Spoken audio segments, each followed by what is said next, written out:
Hiya, my name is Susan Dinga, and I'm just recording this video as a follow-up to the previous video that I had posted on YouTube in terms of I called it the realest thing that you'll find on the net, to kind of like wake us up in terms of the ways in which we are in life, because since that video I've been on a journey within the self, intercommunicating with the universe in multiple different ways through multiple different people. And one thing that just seems so easy, so simple, so minute, but really makes the difference in everything that we are, do, feel, sense, see, touch, understand. Okay, let's try and use the 7 chakras. Everything that we are, feel, do, love, speak, see, understand. And then obviously there's more, but just to, keep it simple. Because it's really just about what we call trying, going for shit, going for things, like regardless of how it works or it doesn't. And I was gonna do this video for something else, but then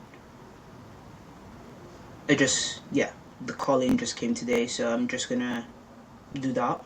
And in regards to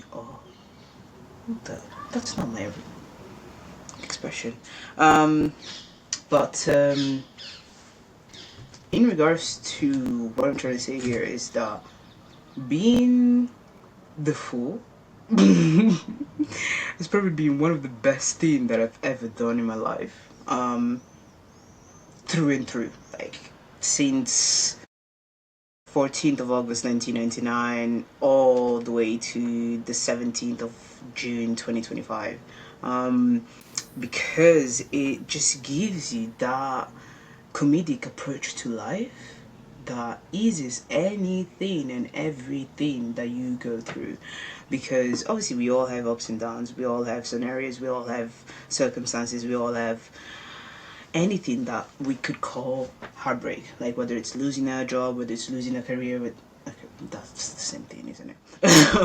Whether it's losing a person, whether it's losing an opportunity, whether it's losing a boss, whether it's losing a match, whether it's losing whatever the case might be, that applies to you individually.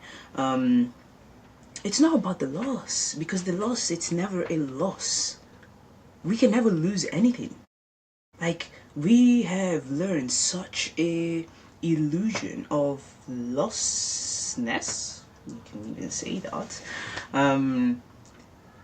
which perpetuates the same, perpetuates the, is that correct? Yeah, I think it is. Perpetuate.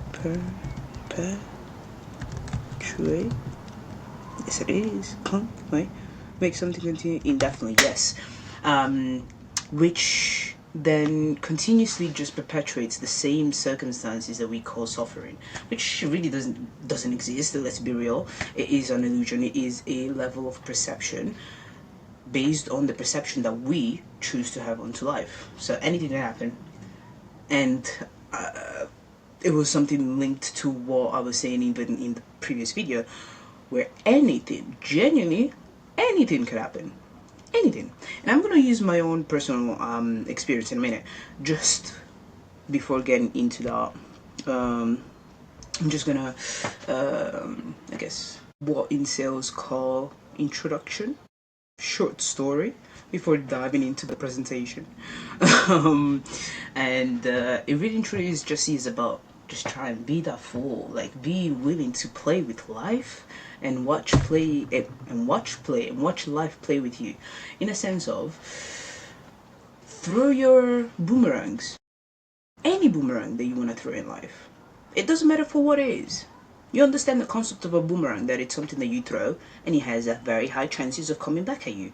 Now, it doesn't always come back, of course, but it's the fact that you're willing to, that brings something back. Because we like to we like to see things as a loss, right?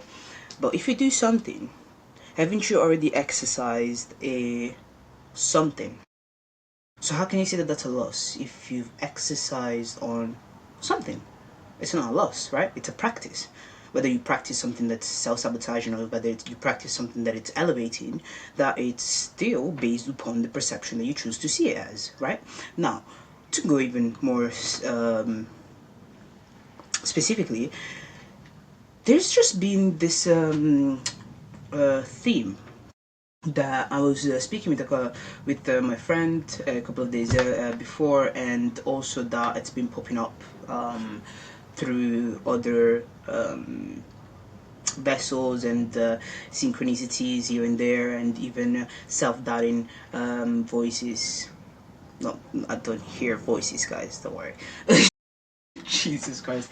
Because honestly speaking, the moment you start speaking some sort of truth, anyone is just looking for the perfect opportunity to call you the crazy one. So even there though, I'm trying to, well, to be fair, I'm owning the shit. I'm owning my shit because I can see ahead of those individuals who will try and use that against me. So really and truly, I'm not trying to create an image of me that to please people. I'm really and truly sharing how smart I am, that I can see that far.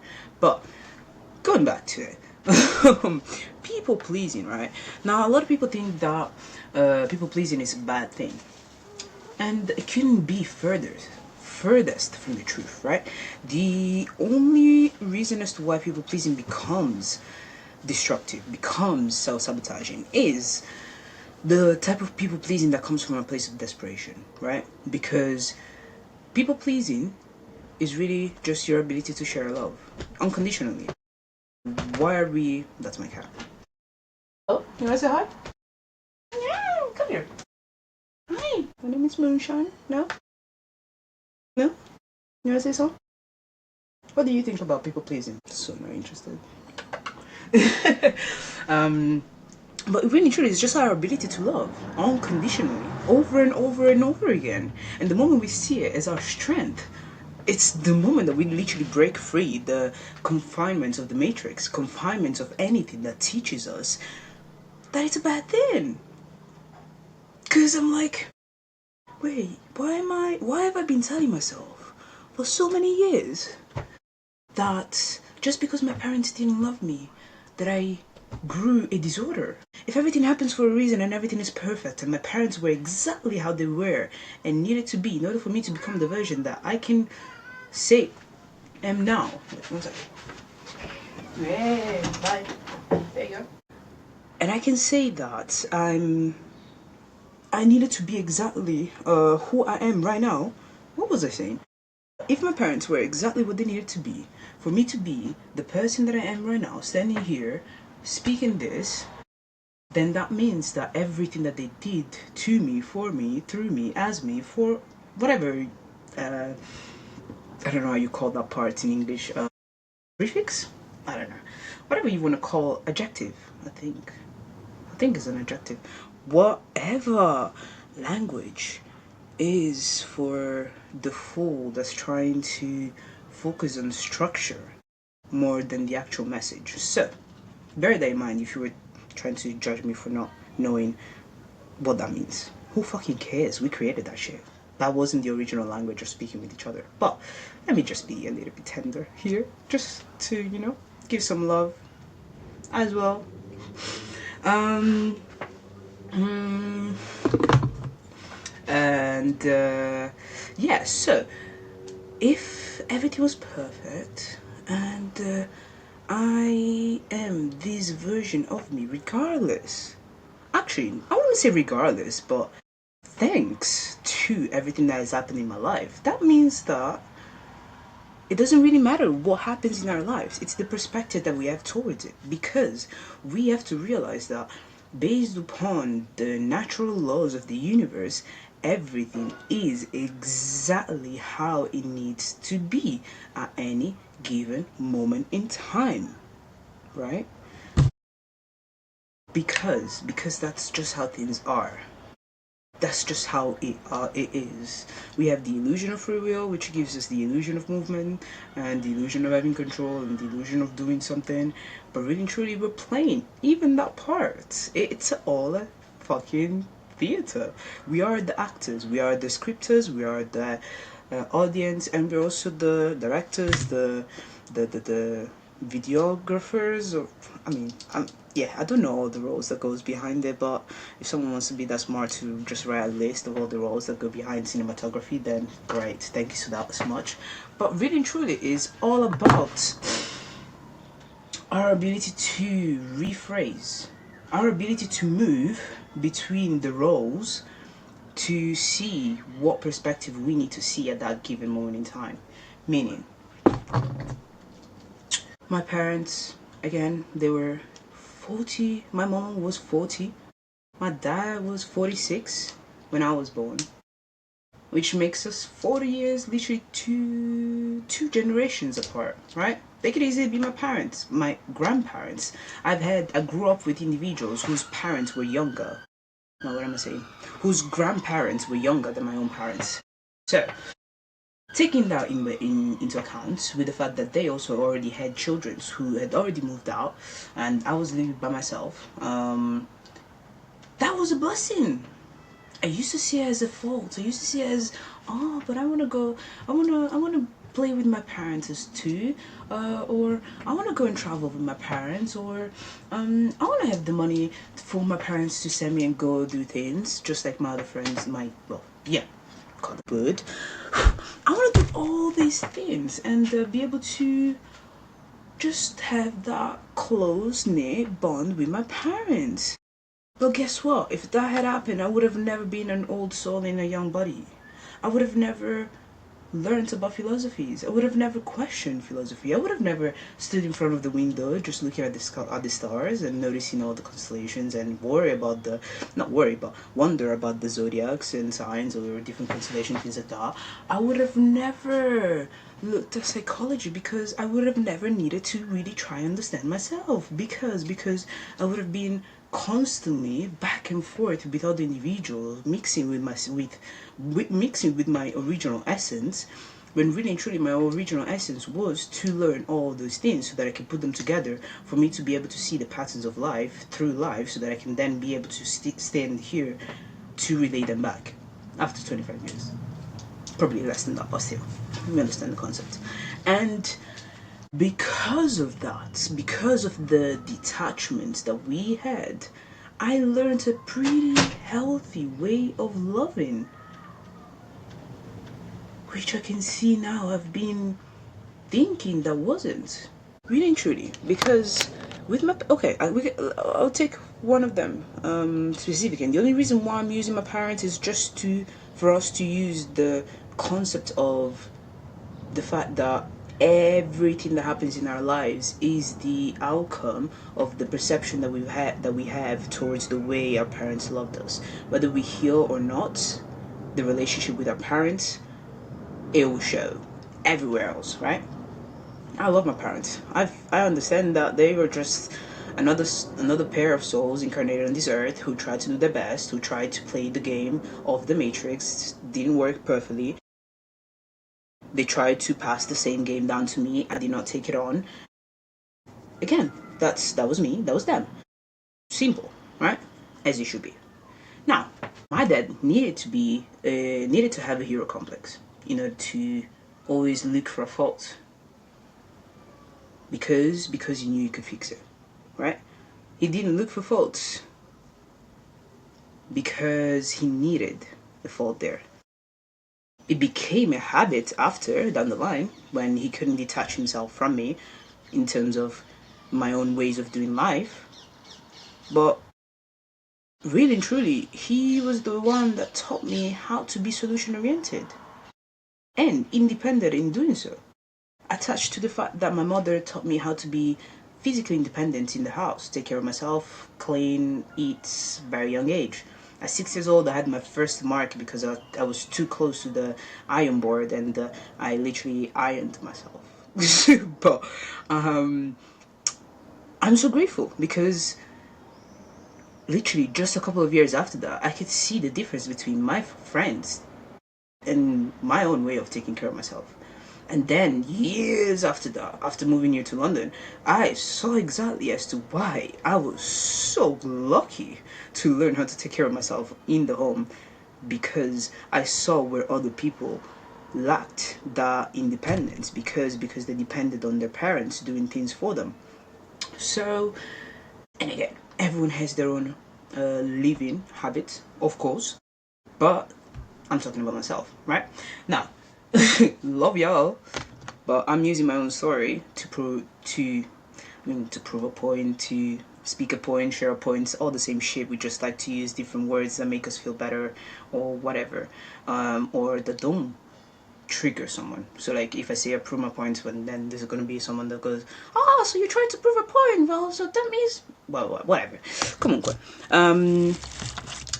When it comes to the fact of having less apparent love than we get is the real issue, because we don't teach at school that everything is love.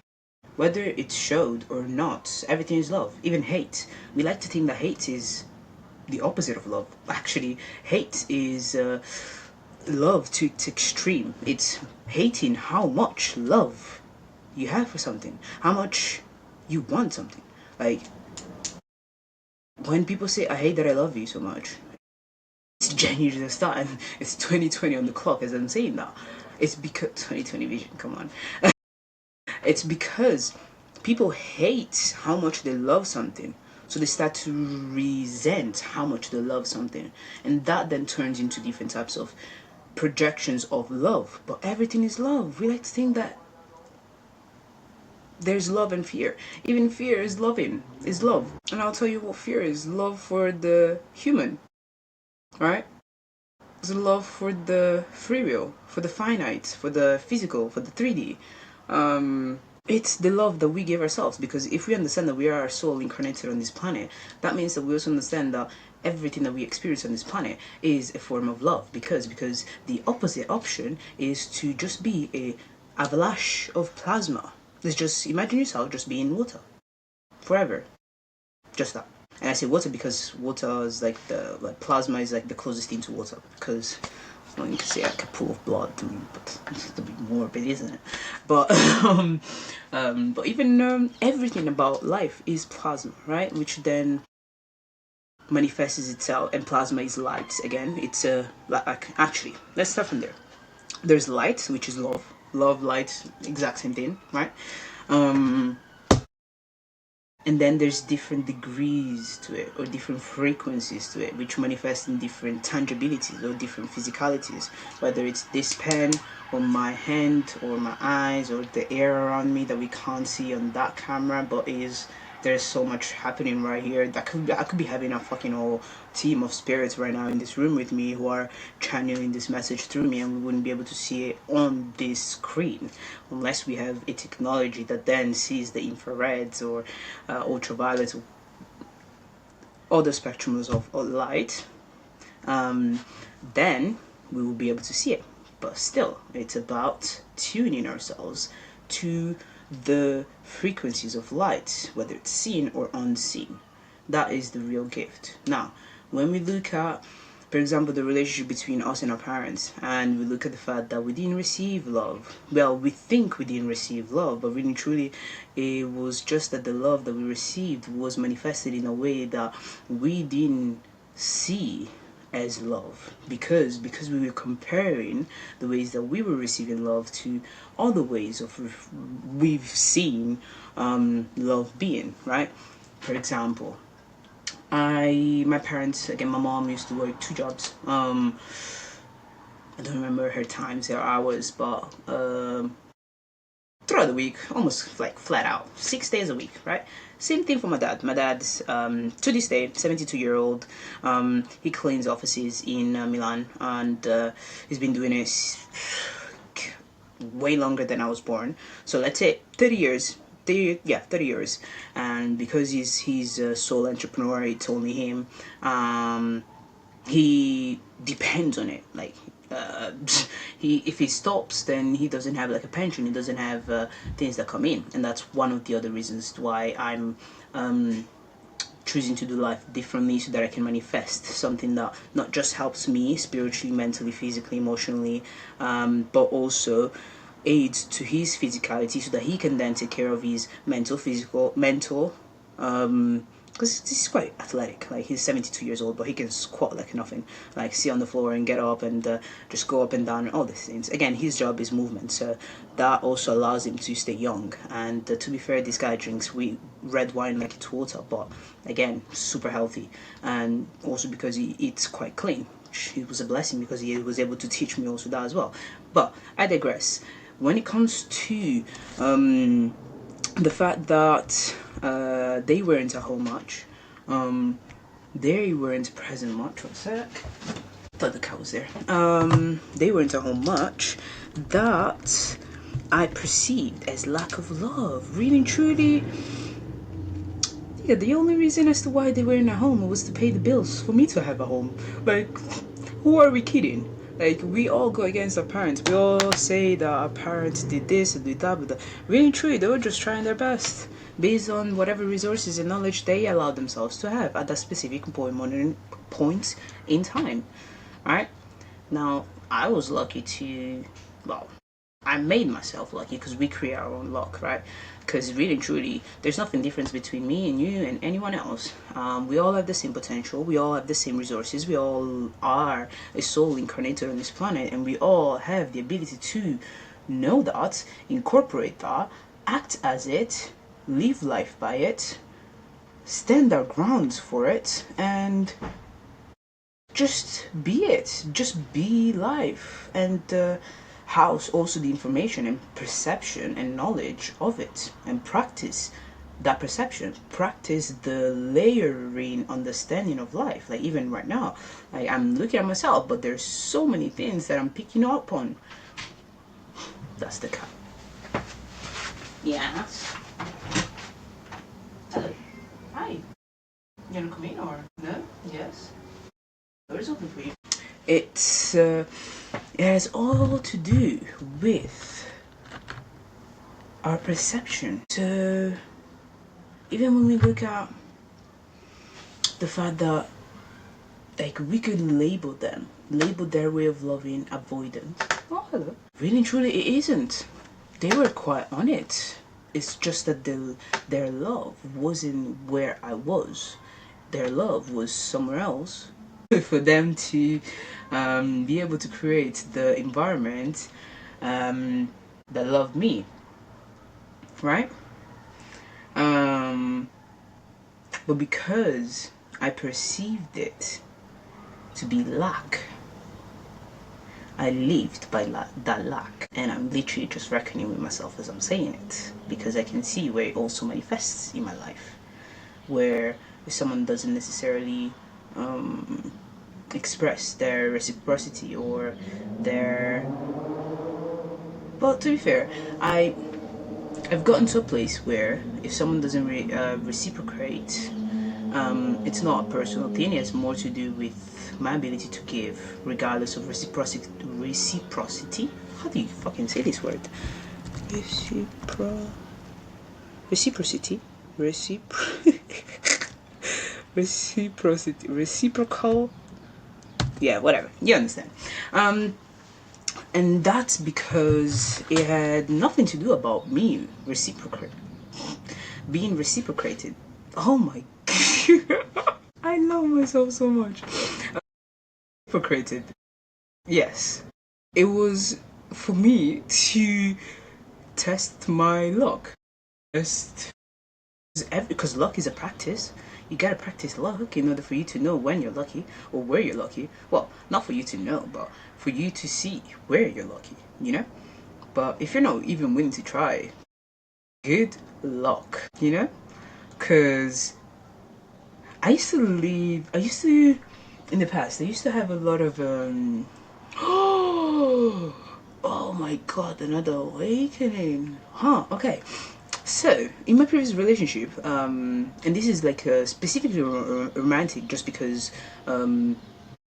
that's just been one of my patterns where I've learned the most about myself when it came to romantic relationships. Where I used to follow, I used to reciprocate the loud expression of what I would call love, or appreciation, desire, and passion, whatever you want to call it, right? Um, and because it was voiced out, I used to think that that was love. Further down the line, the shit will show itself. And it had more to do with the light that I had to give to them more than the light that they wanted to give to me. Though that's what was preached, right? That's where also the sentence, practice what you preach, right? Now, the way that I then now love myself and take care of myself is not just by looking at what someone says, whether someone expresses their appreciation for me or not, or whether they don't. It has more to do with the ways in which they go about it, right? So actions speak way louder than words, and words are really just words are the possibility, right? Words, again, we can live by our words and not. I firstly am someone that lives by my words and tries to practice that as much as I can. And where I don't, it's a conscious choice because it's a scenario where I choose to retract something that I've said. For example, if I was to say, still linked to the ways in which I receive love, but in this case, in the ways in which I do give love, um, I've had both chances, both opportunities of experiencing myself and my diversity, my multidimensionality. Where on one side I had the loud love and intermittent love and the secretive love and the disappointing love and the opportunity love. I mean, to be fair, there was only 6 relationships. Okay, so throughout the 6 relationships, at different, like, some of them lasted like weeks, some of them lasted 1 or 2 years. Right now, minus one, the intermittent one. But when it comes to these relationships, what they taught me is that I actually was always in alignment with myself, because in all of those scenarios, I was always looking for expansion.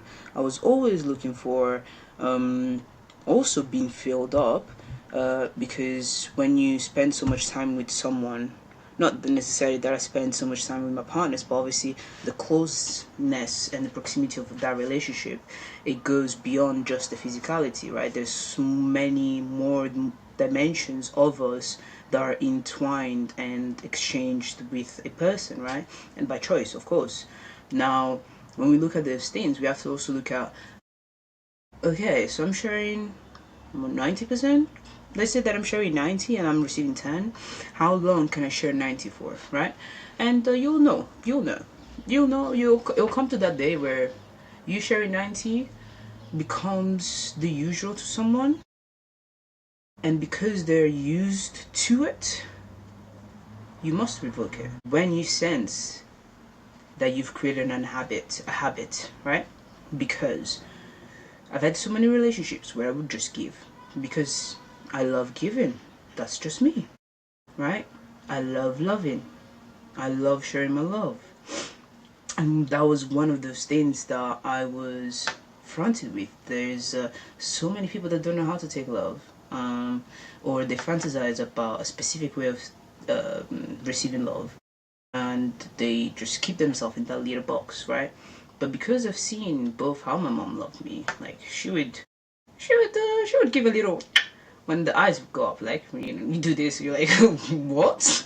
Or I remember this one day I lost. She gave me like 20 euros to go and charge her phone, and by the time I got to the garage was so fucking full. The thing fell and it just went somewhere. It took me a couple of minutes to look for it. I was like, shit. So I go back, I tell mom, and she's like, "Oh, you better find it." Panic. And it goes out 20 minutes, still nothing. I come back home and well, it's not there. So this lady starts thinking like, and now I'm understanding her paranoia. She starts thinking that I stole it. That was like a 10 years old, maybe 12. What am I gonna do with 20 pounds when I already have everything that I need? And there was no president. Yeah, president. Precedent, whatever. English, why do you have so many words that just line up over each other? Like, where's the creativity? But whatever. There was no president, right? So in my head it's like, why am I being called a thief right now? I don't know.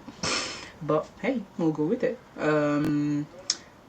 So we start African culture. Not everyone, not all families, not all mothers or fathers, or not all households do this. Okay, just putting out there, right? Because a lot of people like to say, "Oh, all black people kill." Not kill. Oh, damn. All black people hit their kids. Not all of them do. Those who are unhealed emotionally do use their hands because they don't know how to actually stop the rage of not understanding why someone else is acting the way they are. And so it goes from the spirit. Well, they're detached from the spirit, really truly, if they're in the state of mind. So it starts from the mind, where it's like, why is this person not doing what I want them to do? And then it becomes emotional, like, oh, Jesus. And then it comes to the physical, right? It's just the free flow, which is the same free flow of a creative. It just happens to be a free flow that should have been alchemized at some point between the mind and the emotional state or emotional response, right? Now, and I'm gonna touch into alchemy later, but when it comes to how long, guys? Oh, 33 minutes. 33, we love that number. When it comes to yes, when it came to yes, I digressed just to explain, give some grace to the black community, and then back to my household and that time where those 20 pounds fell under, 20 euros fell under the whatever was in the garage. It was so busy, and a little flash forward, 2 years after it was found, and I was sent again to go and charge phone. But yeah, so I go back home, and there's this thing that we call pump, right? It's like you know the pump they use for the bikes or whatever, the one that goes up and down, right? Okay, so imagine that being your legs, and hands go like this, and it's just go up and down, like squats, right? And if you don't hit the floor, that's a how'd you call it? Belt. That's a belt. So yeah, 4 hours doing that. I'm so grateful because my quads right now are just great, right? Now, that's alchemy though.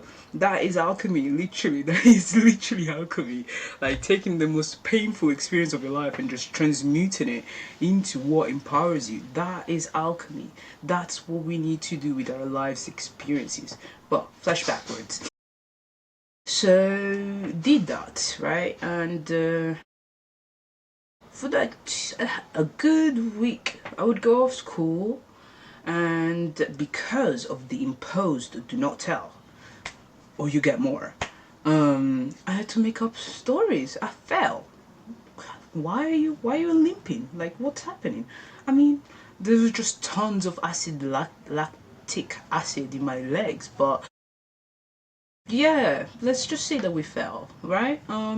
Build up. I wouldn't do it again, but really good. So what got me to that? The detachment, their ways of loving, yes. So that was her way of saying, right? If I had actually theft, it's her way of saying you always pay for doing the wrong thing, right? You always pay for doing the wrong thing. But really truly, you also pay for doing the right thing. In any case, because I was doing the right thing there. It was the perception of me doing the wrong thing that got me to pay for something that I really wasn't in karma of, right? And Oh, that's beautiful. Yeah. And so when people say karma, and I'm one of those as well, that was like, oh yeah, karma, karma, karma, karma, karma, or dharma. It really doesn't matter which one is which, because sometimes you'll pay for a karma that's not yours to pay, in the sense that sometimes the karma that you're paying is actually the dharma for whatever comes next. It's looked as karma from the past, well, in the present, but you gotta break some muscles to build some muscles. So when you go to the gym, do you call that karma? Or you call that preparation? Or you call that practicing? Or you call that exercising? Is an exercising karma to your muscles? Aren't you hitting, tearing your muscles only for them to regain strength and be stronger? So why wouldn't you do that to your mind? Making make sense. But all of that to say that there's always love. There's always love. My dad was really good at fixing electronics. And because he loved the fact that he could fix them, he started hoarding a little bit, you know? Because he's fallen in love with his ability to fix so much that he hoards possibilities, right? And I had to look at that, and I had to take the best and leave the rest. So take the ability to fix, the solution orientedness. Any problem that shows up, easy peasy, we'll find a solution. Let's go, move on, let's go. Like, oh, this comes up, oh, how can we alchemize it? Great, move on. And instead of just utilizing that skill in the physical, I've taken it all the way back up to my mind, right? Because well, the mind is the real manifester, the mind is the creator, the mind, the dome, the firmament, the everything. It's our consciousness that creates things. So why wouldn't you use the very same tool that you were given in order for you to have a better experience of life that allows you to free yourself of all the demons so that you can live freely as whatever you are want to be? Because, let's say it again, everything is a way of loving. It's whether someone has the consideration of, is this the best love that I need to share right now?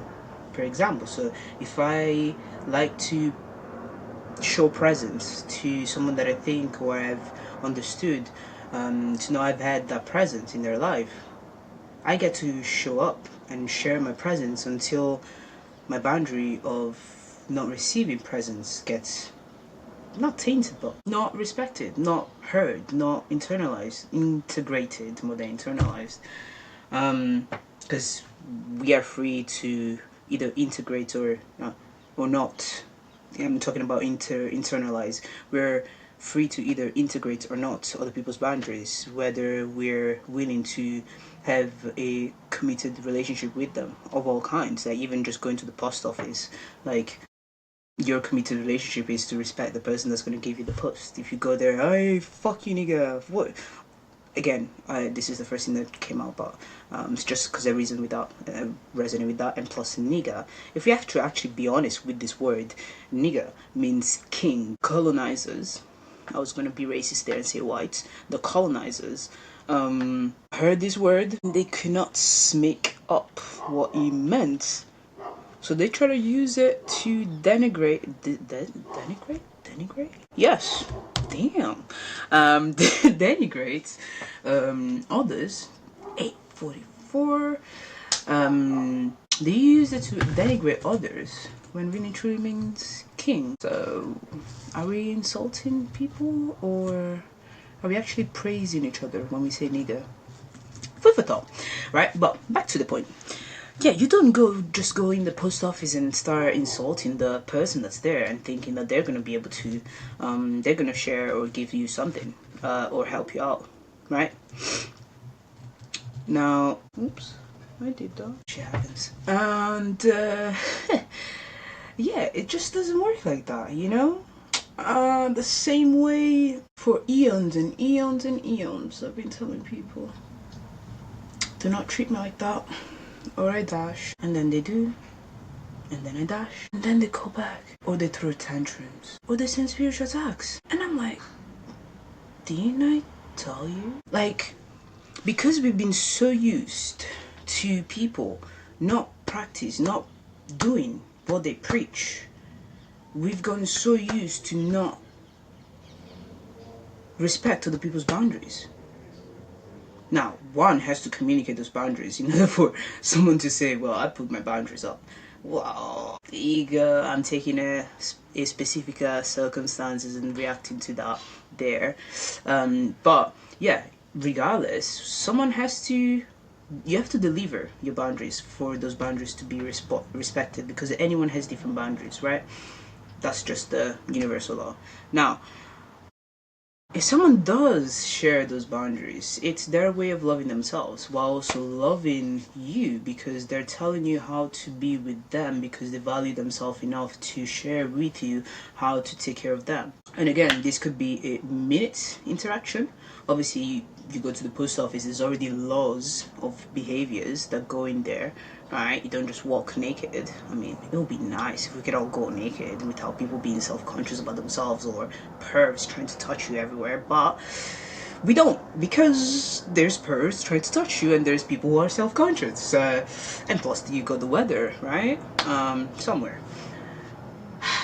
But still, because there's those laws upon the place of engagement, those laws go, right? Until the cashier person at the post office says, "What go on me, dog?" And then you're like, "Hey, it's just different, right?" Because we also engage, like, we gotta find ourselves somewhere. The goal in life is to build a bridge with everything that you're interacting with right now, right? Right now I'm building a bridge with this laptop and with myself, with the reflection of myself, right? I never used to look at that for that long to myself, because I used to be self-conscious and be like, well, if I keep looking at myself in the screen, what if they say that I'm like self-absorbed or something? Really and truly, I'm just looking at my own creation. My soul created this, everything about it, since day one up until now. So why would I not appreciate what I created? It's a bit, you know? And it took me a minute to get here, because I did have, what is it called? So many words, so many tags and titles. Body dysmorphia. I used to look at the mirror and be like, oh, I don't like myself. Oh, I should take some inches off, or this and that. And it only took me seeing how I could actually shape my body in every shape or form and feel better by eating better, consuming better, being intentful.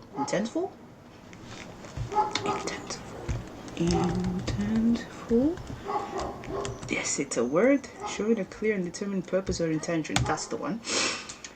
It took me I wouldn't say a long time eventually, but it took me a minute to understand that you're not gonna please everyone, because I used to be in a relationship with someone that actually wanted me to be, please don't take it personally, fatter, with more fat around my skin, around my bones, muscles, whatever, because that was their standard of beauty, that was their standard of healthiness, right? But my standard was different. I was actually going down because I wanted to actually be able to raise my body, right?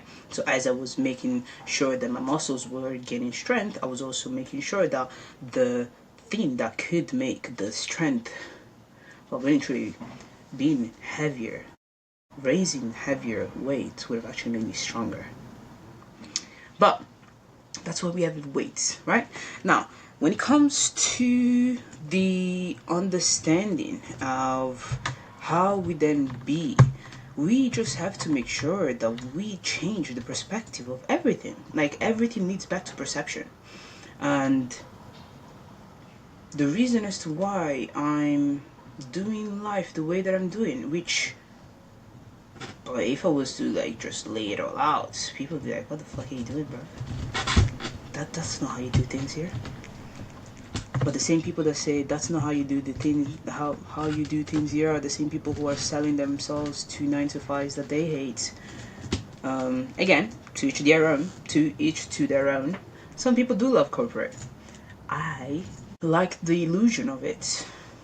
I like the title at some point.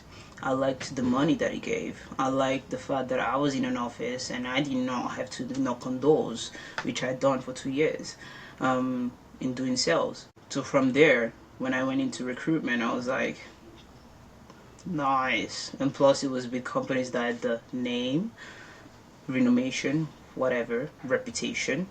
Only to find that reputation really and truly is just fucking name. Because once you're in those companies, you're like, this place is actually quite shit. Oh, but hey, to each to their own. That's their own way of loving themselves. Because well, if there's people that work there for years and years, that means that that's their level of self-love and self-care, because they're not willing to actually do something about it, and that's them. It's just not for me, you know. And that's why I'm building my own, and the ways in which I'm building my own is by manifesting the lottery in order to finance my own business.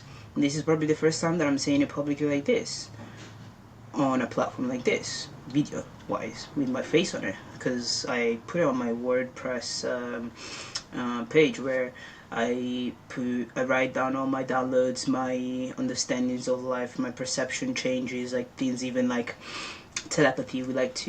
We used to like to aim for telepathy, but really and truly we were already doing telepathy. We were just doing the survival aspect of telepathy, where we get to speak with each other without really speaking. Like someone says I'm fine, but you just see that they're not fine. So in that sense, you already know that they're not really fine.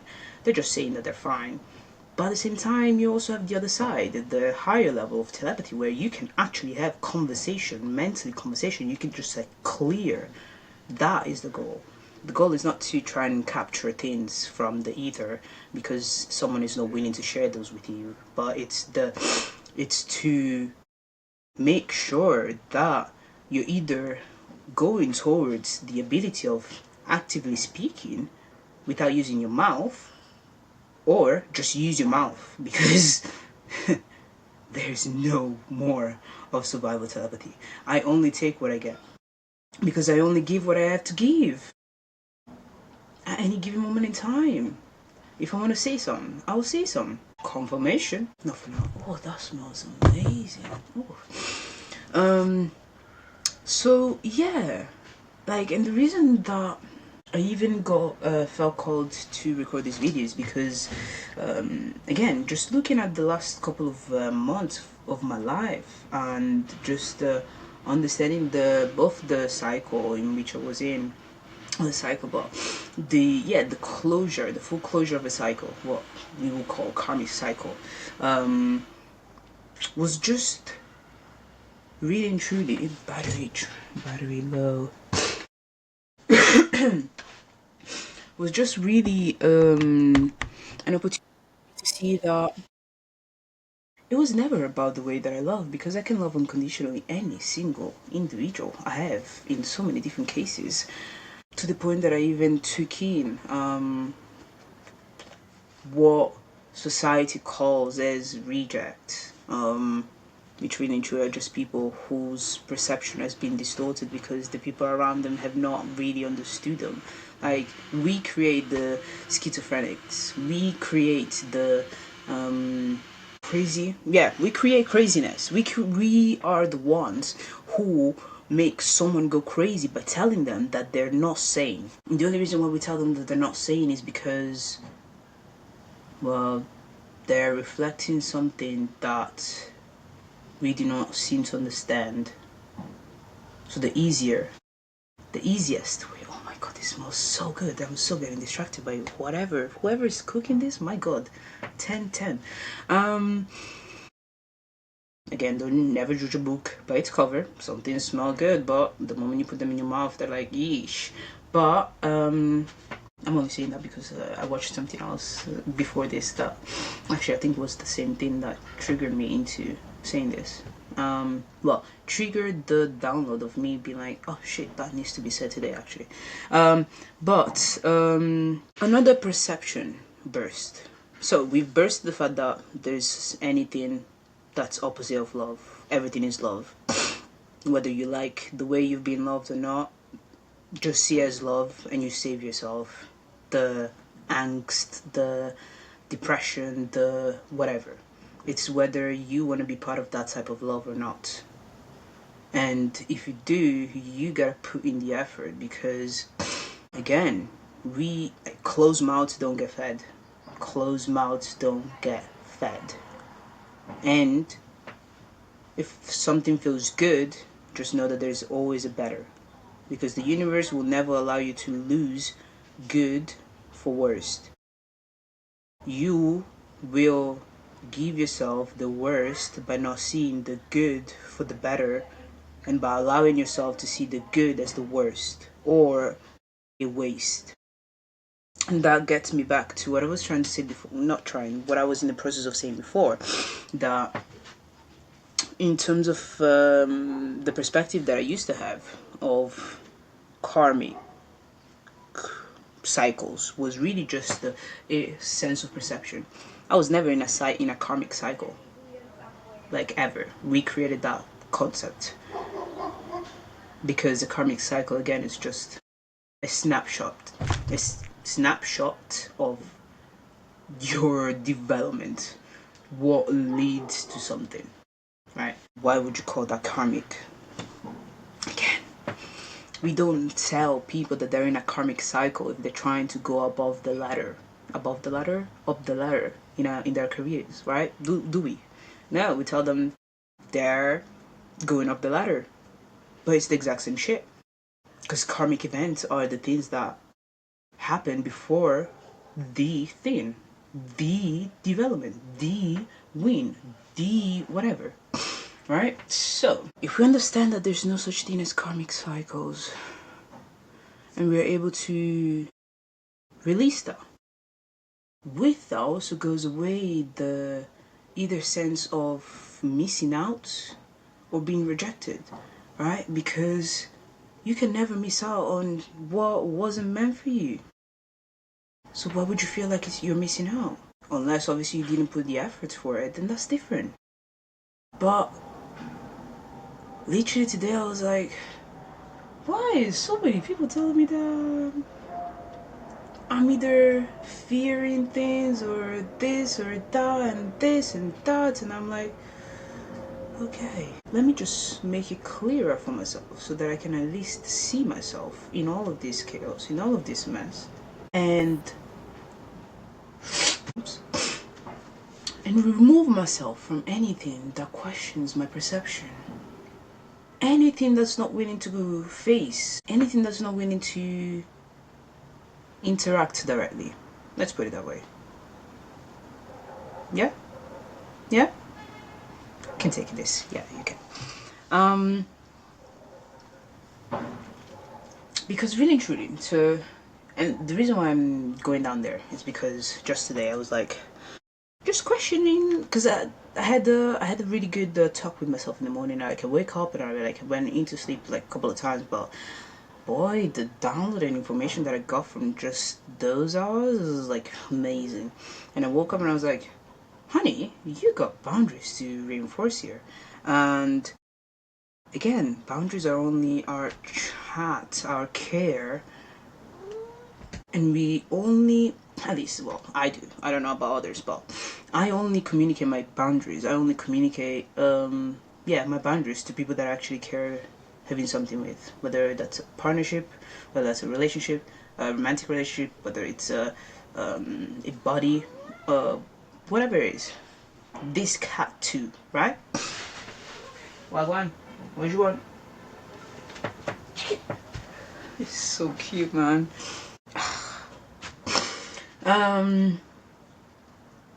Yeah. Cause why would I communicate my boundaries to something that I don't want to invest in, that I don't want to see through? Makes no sense to me, right?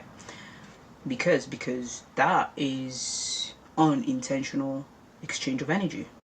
If you're not willing to stick around for something, then do not communicate your boundaries, because you're only teaching someone how to love you in the hopes that it gets applied, right? Because that's an investment. And then there's the opposite side of when I was talking about reciprocity. Giving without reciprocity is the very act of loving yourself, because you're willing to give regardless whether you're going to receive. And how much you give, that is your strength. It doesn't matter whether you give 1 gram of love or you give 100 tons of it. It just shows you how much you're willing to give. It shows you how much you're willing to hold space for someone to come into remembrance of themselves, and giving them the opportunity to claim you or not. Are you okay? The cat just fell.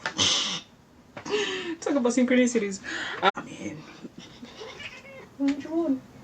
That was all you, bro. That was all you. But at the same time, we have to also look on the flip side. A lot of people, they fear rejection because they fear the reckoning with themselves, because they don't know how to put it in a way that actually frees them of the illusion of being caged or being imprisoned by their own exchange, right? Because, oh, come here, boy, if you want to stay around. Because when you give and you're not able to give yourself a reason for having given, you feel like you've wasted. You feel like you've allowed yourself to use resources that you didn't have. But what if the world was to tell you that you have infinite resources? Then whatever amount of love you have to give to someone that isn't willing to give it to you is only a practice to your infinite amount of love to give. Right? So cute, man.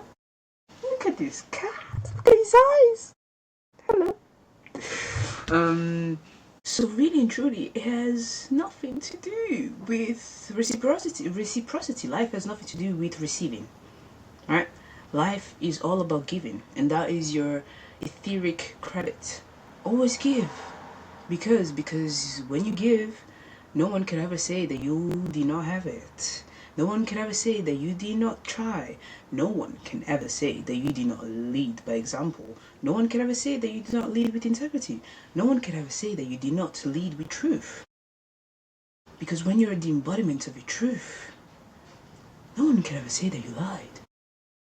Because you're speaking your truth at any given moment in time, no matter how inconvenient it is to others or how uncomfortable it is to yourself.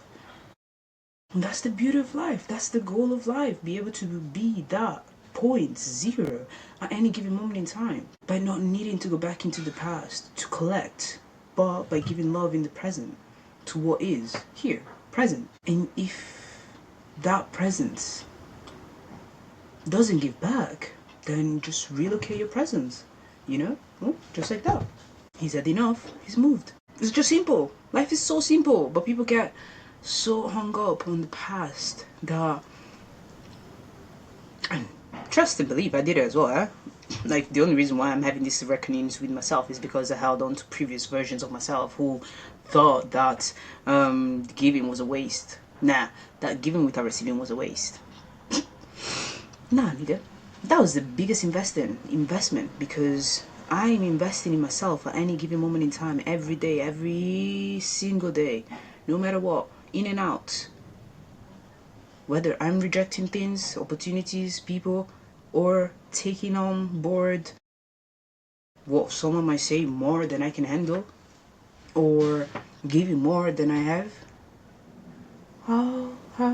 If we have infinite and we are infinite beings, how can we ever say that we give more than we have? You know that you always have more to give, nigga. Come on. We're kings or queens. We are every single archetype that has ever existed. In us, through us, as us. Their consciousness flows through us, whether you know or not. It's the frequency of the energy, the individual, the archetype that you're going to channel is based on the frequency that you house.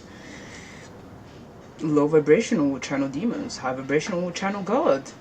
Well, God is everything. So high vibrational will channel angels, archangels. Like, it's just as simple as that. But someone's abundance is not in what they have, it's in their ability to alchemize what the illusion shows you as a not have. Right? That is the real abundance. That's the journey of life. Because if your life doesn't fit in someone else's, it was never meant to fit. Because we don't come in this life to fit. We come in this life to match with what matches with us. And I think I've covered. I need to blow my nose. Beautiful. Oh, feels so freeing. Okay. Just looking at my notes. I think I touched enough on the waste. Investments. Yeah, all I can say is just invest as much as you want in everything that you care and want in your life. And if it doesn't pan out, just bear in mind that what the investment is never lost, because you invested in an archetype, you invested in a frequency, you invested in a energy, right? For example, over the last month and a half, let's say 2 months, right?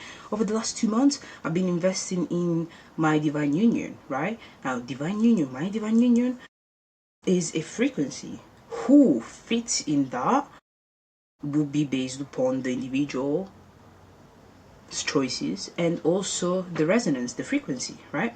If two people match, great. If not, the next person will, because I've just invested into this partnership, I've invested into this energy, I've invested into this frequency so much that the universe has to give back. That's the natural laws of life, and the reason why is because also I paused my own financial abundance, because I could have easily chosen just to receive money from the lottery, win the lottery, go and do your business, or check this out, see if this relationship works out, and when you get to a place of balance and harmony and congruency, why is this word? What are all these words? Where are all these words coming up? Congruency? The quality of agreeing. But that's perfect, actually. Yes, the state of being in agreement, harmony, and correspondence. Could not make this up. So when you're in a place of congruency, then what was I saying? Oh, I got distracted there. For my own self. Investment. I was talking something about investment, about me investing in my divine union, not knowing who's gonna fit that role because the current candidate is a bit hesitant, but we'll see. Yes, that it's never a lost investment, right? Because it's an energetical field of its own, right? It's like the when you look at the triad, so you have two energies and then you have the union between those two energies, right? Me and this laptop have two energies. Now I could just stand here and just be the laptop, like a laptop, just not moving. Or I could actually interact and be purposeful with this laptop, right? Because that's our union, that's where we meet. And that goes with everything that we do in our lives, everything and anything and anyone. So any investment, see it as an investment towards the tip of the triangle, not just an investment towards the person or the thing or the quality or whatever it is, but see it as, like, for example, I say quality, so let's say that you want to get promoted in your career. The quality might be responsibility, but that quality can change at any given moment in time, because for a promotion it's not just about being responsible, it's also about managing people and whatever. So that variant changes, but the tip is your goal, that's your direction, that's your north pole, that's where you go, that's what drives you. It's not the person, it's not the thing, it's not the quality next to you, because that is interchangeable. Everyone and everything is replaceable. But we get to invest and choose to do it with a specific person, thing, or quality. But again, we should never place our direction on the side. We should always place it forward, because if we place the direction on the side, well, it ain't growing nowhere. He ain't growing nowhere. But what we can do even better is to go both sides, to give some on this side and give some to that side, right? Respect the goal while also giving on the side, so that it's easier to get to the goal. It's like, let's say that we're working on a new an event, right? And there's two of you. One is the event manager, and the other one is the event producer, right? Like the event manager has to give some sort of guideline to the event producer, right? But the goal is the event, the success of the event. Now these two work together towards the goal, right? The moment the manager stops giving to the producer, they're allowing the producer to produce something that might not actually match with the success of the event, and vice versa. All of that to say, just make sure that whatever you invest in, just be grateful and proud of yourself for having invested your energies, your time. Well, time, your energies, really, because you are time moving around. But yeah, that was what needed to come. And yeah, with the same call that we had for the first video, this is the call. This is the upgraded version. Last time was more about like low vibration, where I brought in things like rape and things like that. This time around, we're looking at the high vibrational of energy and the high vibration of perception.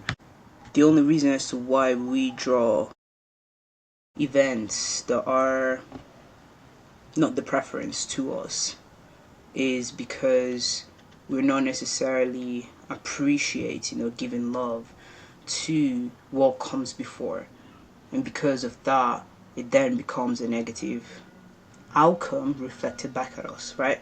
But the moment we give love to everything that has been, there's no gaps, there's no puddle, no? The puddle, no, there's no holes for a puddle to form, right? It's just solid. Solid. Alright. I hope that helps whoever this needed to reach. I hope that yeah, I don't have to show presence where my presence isn't acknowledged. It's insidious of me. I learned that too. People are just masters at it. But I never actually took it as a skill until now. Oh,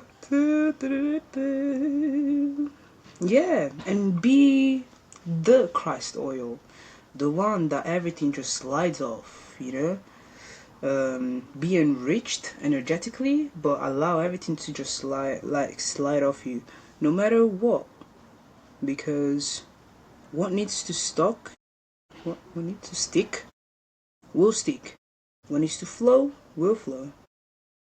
Be God's walking lesson of never judge a book by its cover, never underestimate a book by its cover, and love yourself like the greatest project of God. Like, cause yeah, the moment you love yourself like the greatest project of God, and you see yourself as God's example of what could be, life is beautiful. What do you want, fam? Okay, you got a lot to say. Okay. Is it? I hope you can actually hear this cat because it's adorable. What you gotta say? What's up? Oh, really? What's up? The microphone is all yours. You got the stage. What you gotta say? Any closing statements, Moonshine? Here, you get some free pour, and Per's frequency is actually healing, so enjoy. Moonshine, say bye. Say bye, people. No? Okay. I think you said enough. Yeah? Okay. Alright, guys. Have a nice one. Cheers.